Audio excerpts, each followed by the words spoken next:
it's Herb from The Christian Beat here at the Bible Chapel in Pittsburgh, Pennsylvania with Madison, Logan, and Taylor of CAIN. Thank you guys for being here and for taking a few minutes to talk with us. Thank you guys. Hello. Thank you to The Christian Beat, the fam at home.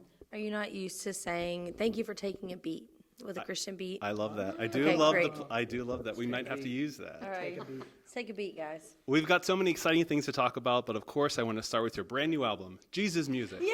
Coming out in just a few short weeks now, October 13th. Yes. October 13th. 11 new songs. And I wanted to start with the title track, right? The Jesus Music. Mm-hmm. You know, I remember the first time I listened to it, and I was like, there's something familiar about this song, but I was kind of just had it in the background. Okay. And then when I read the story, and then when I watched the video, I was like, no, I can't. What? So Can you believe that those people participated in this cool moment. video? Yeah. We had a thought, so Jesus Music is based off of all the titles of some of our favorite songs that, when you think of Christian music, you think of Stephen Curtis Chapman and Michael W. Smith. And so we made verses out of titles of their songs. And so we had a dream of, okay, what if they would participate? What if Michael W. Smith would send in a video saying "Mighty to Save"? And a lot of them did. It was really cool. I'm so curious. What was it like crafting that song, putting those important titles together? I mean, it's seamless. Like I said, I listened to it as a song, and That's amazing. Yeah. And I know. That's honestly, to do that. Well, that's the best feedback because that was our hope in the room. We wrote it with a friend of ours named Jonathan Smith, who is a very great songwriter, and that was kind of the point he wanted to make, is like, we can ruin this by being too on the nose with it. So he's like, let's write a great song, and if these titles so happen to fit, then let's, So it worked out to be, I think it was 24 or 25 titles. So it's pretty dense in there, but I'm just so thankful that you listened to it the way we intended, which is we want that to be a fun bonus rather than a distraction, because we want it to be true regardless of the gimmick. it's beautifully done. Thanks, sir. I've also been jamming out to Anymore. It's kind of been like my morning to work song. I've just kind of been jamming out. It's just like a great way to start the day. Loving the timelessness of what would Jesus do. And I want to ask you too, because I'm loving these songs. Like, I'm loving the pre-release tracks. Yay. I want to ask you about Windows Down. Okay. Such an incredibly personal song. I want to know kind of sharing that story and also the decision behind sharing such a personal concept. Yeah, gosh. So we wrote the song. It's been over a year since we'd written it. And, as it was taking shape, we realized how much of my wife's story really applied to it. And so then because we typically write the chorus first. That's kind of what we do when we write songs, is we write the chorus first, and then we want to make sure that all the rest of the song can attach to it and call back to it. And so that was what happened, is we wrote this chorus just about that feeling of, and I hope that's why people, whether your story is like Emily's or any somebody that goes through this, or even you're just a Christian person who you're sitting in the driver's seat of your own life, we hope that it reminds you of that first love, going back to that salvation moment for you. But once we finished the chorus, we were like, man, what if we made this about Emily's story? So a lot of credit to Taylor Madison and Jeff Pardo, who we wrote it with, who gave us the freedom to make it personal. And now that we perform it out live, I got to say, more than any song, more than Rise Up or The Commission or anything, people approach me so much and say, this is my story, or this is my son or my daughter, my wife. And I feel like it has been so sticky and connective, and that's all we hope for our music, is that people can see themselves in it, and that in doing so gets us out of the way and allows God to use it how he intended. So thanks for asking. Thank you for loving the song. It's been really special for us. Emily is now about 2 weeks away from her 5-year celebration of sobriety. Wow. So it really is amazing how there's so much time passed from even this moment to where she is now. It's just, now she can walk around even as a testimony of you would never guess by looking at me and my life what I've been through. So she's rocking it. The impact of Christian music, right? And this is why I love the genre so much in you guys and this project, this album. I'm so excited about it. The songs that I know I'm loving. I wanted to ask you, of the yet to be released songs, can you each share which one maybe you're most excited for people to hear? Taylor, why don't you go first? Oh, yeah. Should I go first? Okay. Gosh, I'm like, okay, which ones do they not know yet? Okay, there's 6 really, really good ones. Okay. Well, one that's personal to me is a song called Now That I Know You. And I never thought that song would see the light of day, honestly. It was written so long ago.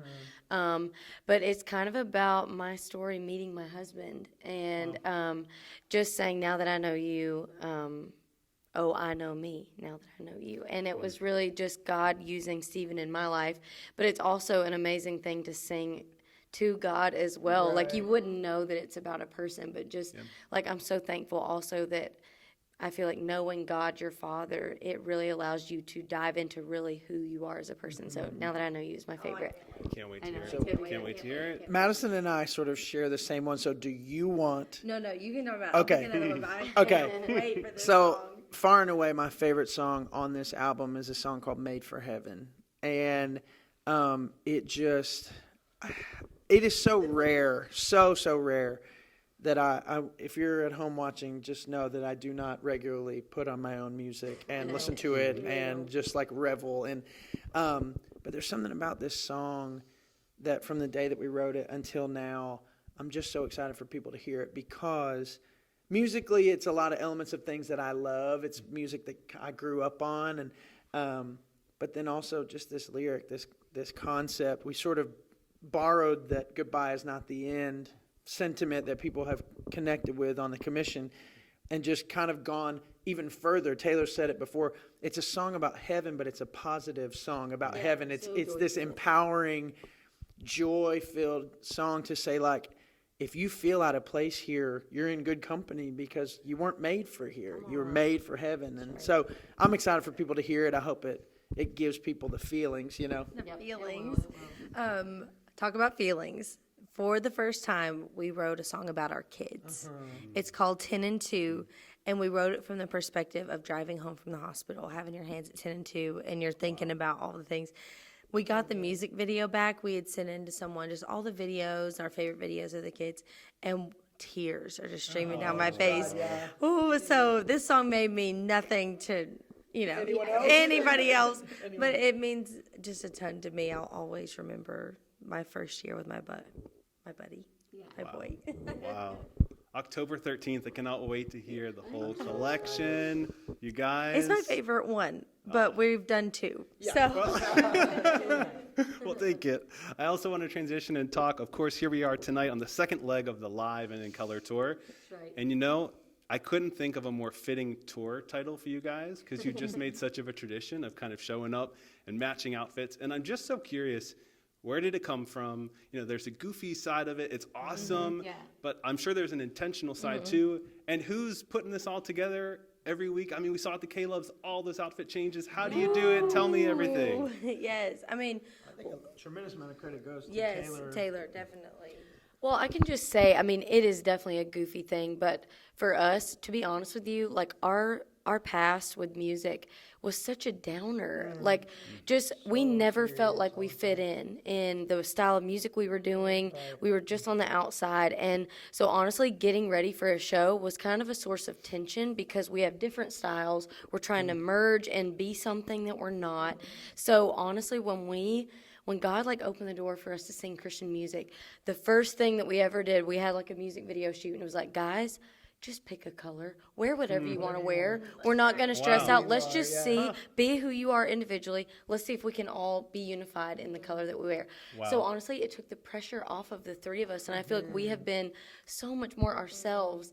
But That's so cool. isn't it funny that now we are actually all identically bonded together with the same color, and the fans, and I thank you for wearing yellow. happy You look to. great in it. 100%. I'm so excited you can tell there's a lot of people that may have wanted to wear something fun and bright, but might have felt self-conscious or not. Like that. Now people are wearing, some people kind of spray paint their hair the color. And people can do whatever they want, and they look perfectly in place. So I'm glad that we were able to provide that sense of community. Yeah, It's for awesome. sure. And then in terms of, we tried to be intentional. I went through all the tour dates. Like, we're in Pittsburgh. We tried to incorporate a little bit of that pit, a little yellow, a love little it. gold. We love We it. tried to serve the fellas in the room who might want to just put their team T-shirt on.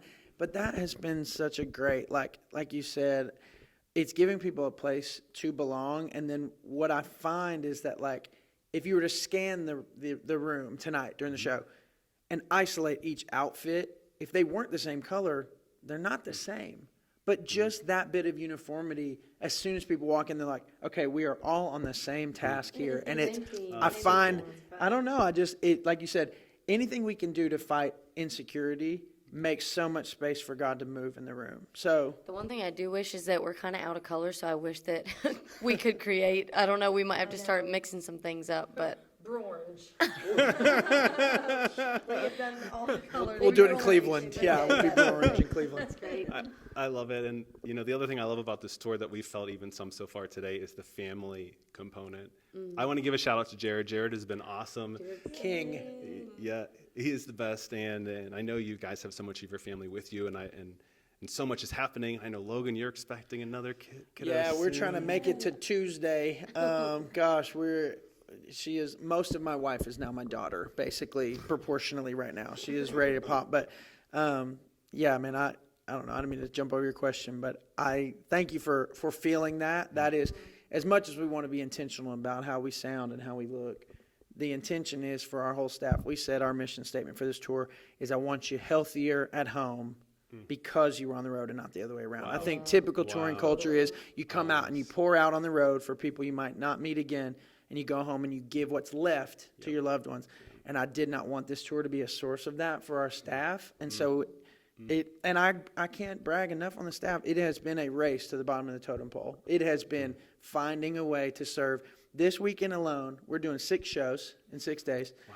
And we've had late load-ins on 3 of those days, which negatively affects the crew. That gives them 3 or 4 less hours to load in than they would have normally. And I don't hear a word about it. Yeah. No complaints, no negativity. People are just, and I think that is solely due to, solely who they are as people, and the buy-in to believe in what we're doing out here. Yeah. That's like, they're treating us like family, and they're supporting us in that way. So I'm so thankful. Special group and a special cause. Yeah. Where you went with this is probably better than the question I was going to ask you. But the question I had to ask you was, how do you think being a parent has deepened your faith? Oh, wow. Great question. Such a good question.